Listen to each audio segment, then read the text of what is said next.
Halo teman-teman, perkenalkan saya Sebastiano Potarifu Agung dengan NIM akhiran 153. Di sini saya akan menceritakan kisah tentang Joko Kendil dari Jawa.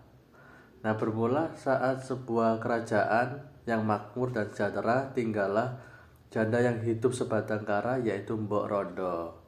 Nah, pada saat itu Mbok Rondo sedang memasak.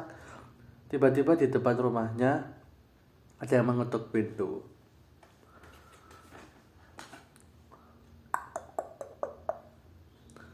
Sepertinya ada yang mengetuk pintu.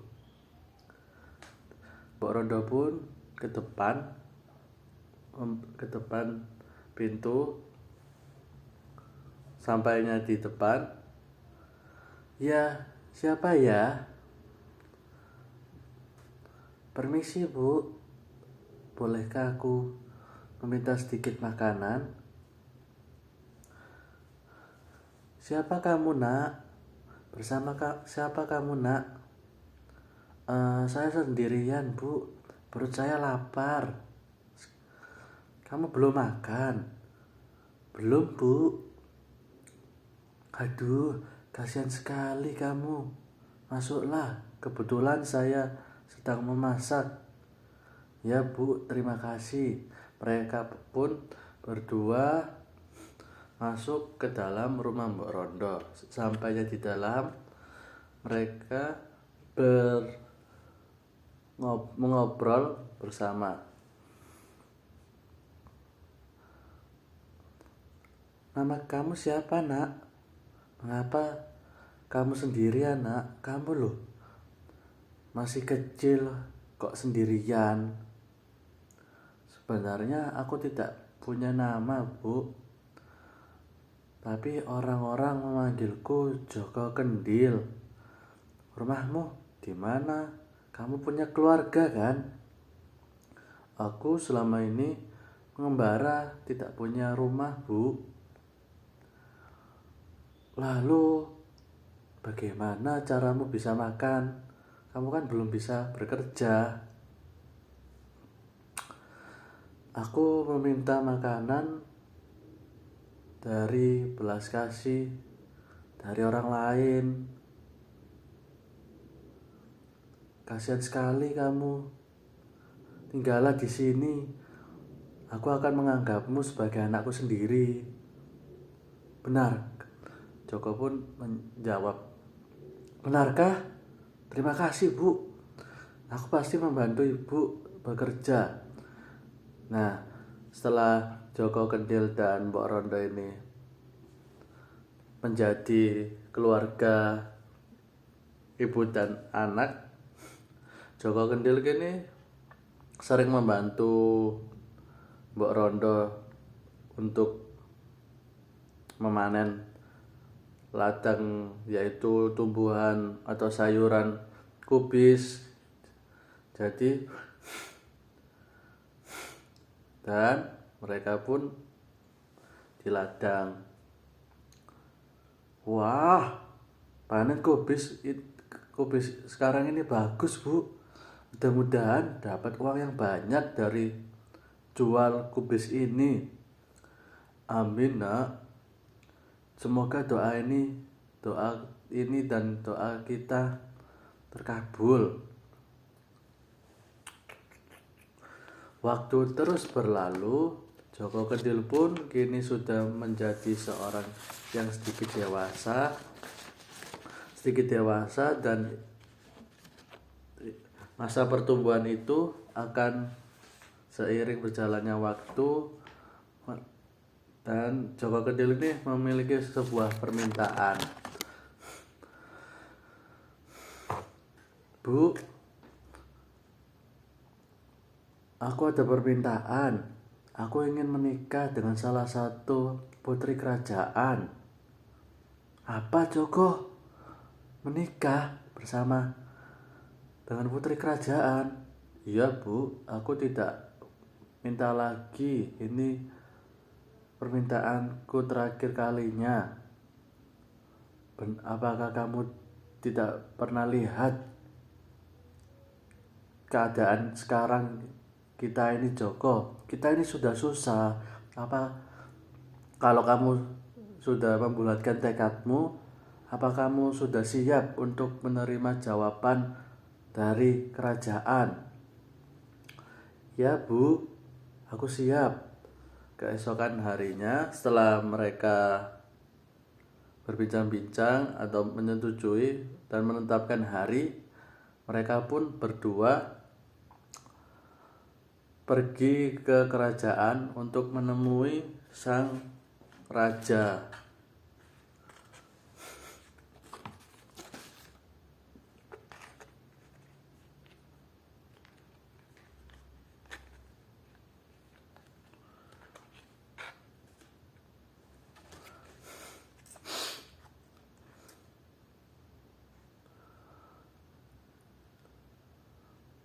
Apa yang membuatmu kesini, Mbok Rondo? Sebelumnya, hamba minta maaf Baginda Raja. Putra saya ingin menikah dengan salah satu putri raja.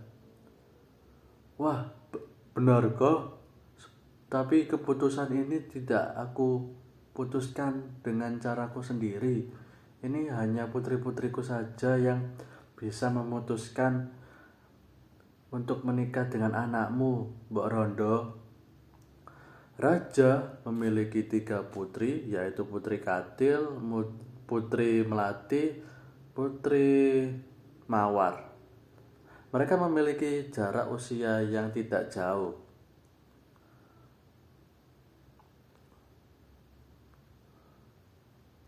Kemana mau?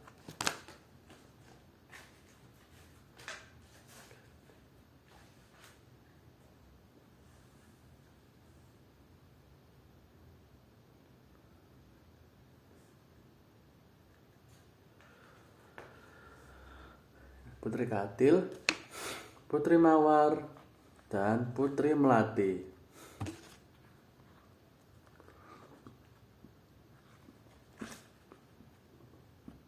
Kemana? Mana aku mau? Dengan orang biasa seperti dirinya, dan dirinya ini terlihat miskin dan aneh, kata Katil dengan menolak ajakan untuk menikah dengan si Joko Kendil. Ayah, jangan bertanya kepadaku, aku sama sekali tidak mau. Raja pun menjawab.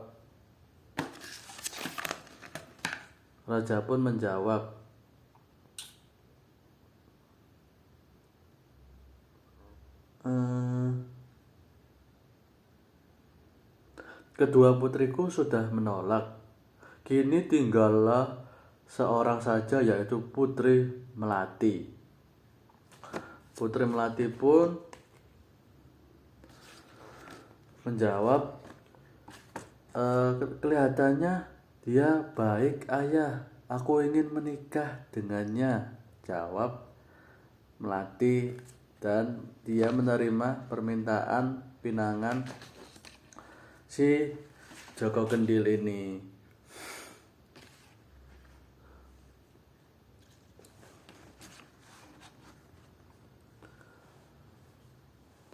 Si Mawar pun menyaut perkataan dan menggerutu tentang jawaban si Melati. Apakah kamu mau dengan dirinya yang gemuk itu? Begitu? Iya loh.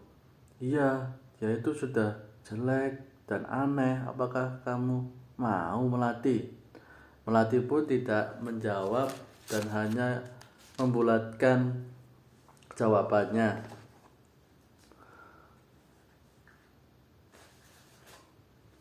Apakah benar Tuan Putri Melati bersedia menikah denganku? Iya, aku bersedia.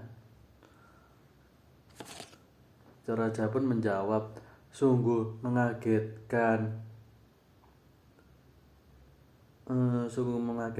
Baiklah, dalam beberapa hari akan dilaksanakan perayaan untuk menyambut kebahagiaan ini.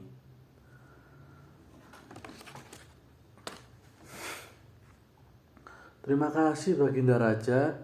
Terima kasih Baginda Raja. Tibalah hari di mana Joko dan Tuan Putri ini melatih menikah sangat bahagia. Tapi di sisi lain kakaknya Katil dan Mawar berbincang sendiri. Kok mau sih dengan orang itu si Melati? Entahlah, dia kan aneh sejak dulu.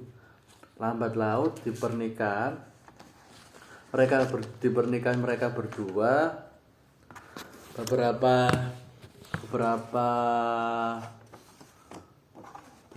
beberapa rakyatnya ini menggerutu tentang adanya pernikahan atau perbedaan antara Tuan Putri dan rakyatnya, yang dimana yaitu tidak, rakyat yang lain itu tidak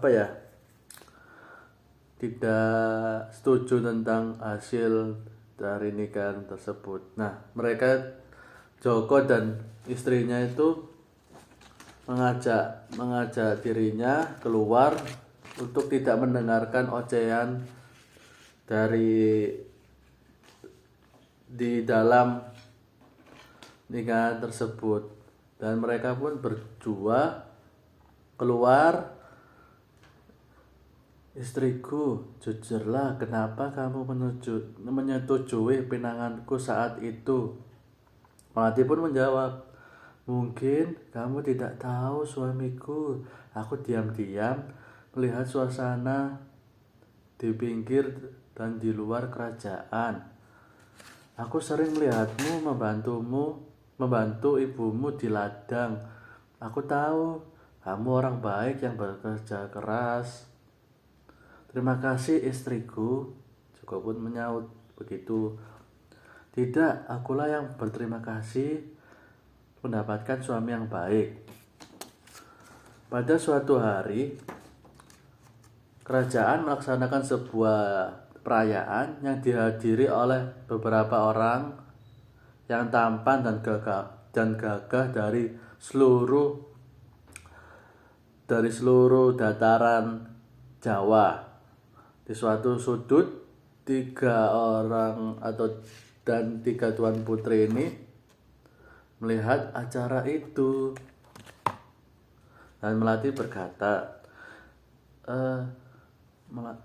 pun berkata, seandainya suamiku tidak sakit, pasti dia ikut acara penting ini.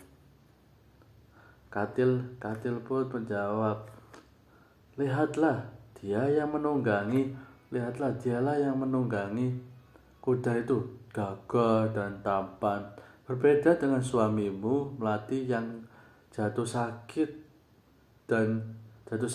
pada acara saat penting ini, dan jauh lebih gagah dibandingkan dengan kuda yang ditumpanginya. Mawar pun ikut menertawai ocehan dari si Katil yang menjelekkan tentang suaminya si Melati. Cukup Kak. Melati pun pergi meninggalkan kakaknya dan Melati pun menangis kesal atas keputusan atau ocehan dari kakak-kakaknya, dan dia dan lari ke kamar dan memecahkan sebuah kendi di kamar itu. Tiba-tiba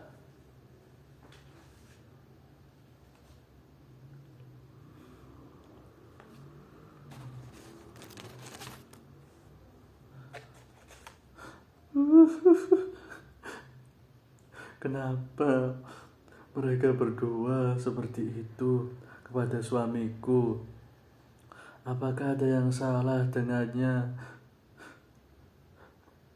Seseorang pun datang di belakang Melati.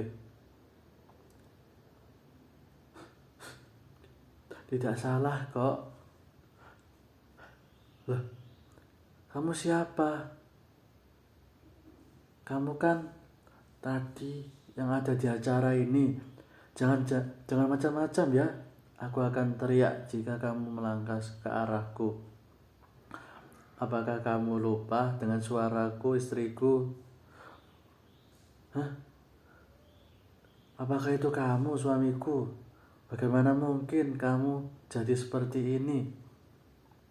Joko pun menjawab, sebenarnya saat aku masih kecil, aku dikutuk oleh penyihir jahat.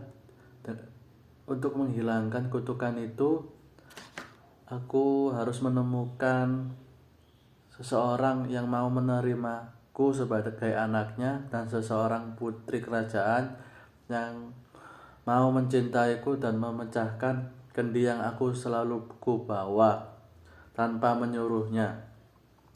Setelah menjelaskan, mereka berdua keluar dan pergi ke taman. Tanpa disadari, mereka dilihat oleh kakak-kakaknya dari sudut kerajaan yang lain dan membuat iri hati karena Melati dapat berjalan dengan seorang pria tampan yang tadi menunggangi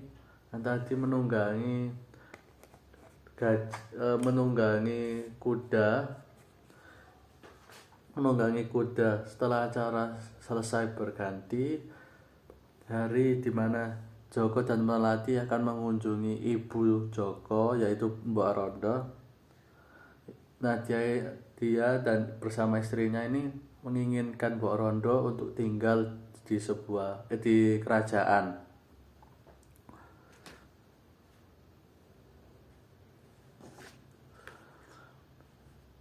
Benarkah ibu tidak mau tinggal di istana? Tidak, nak. Kamu mengunjungi ibu saja sudah cukup kok. Setelah mendengar jawaban dari ibunya, Joko Kendil pun kembali ke istana bersama istrinya. Setelah 2 tahun setelahnya itu, mereka dikaruniai seorang anak dan kebiasaan Joko Kendil dan si Melati yaitu 3 hari dalam seminggu mengunjungi Mbok Rondo ke rumahnya. Sekian dari saya, kisah Joko Kendil di Jawa Tengah.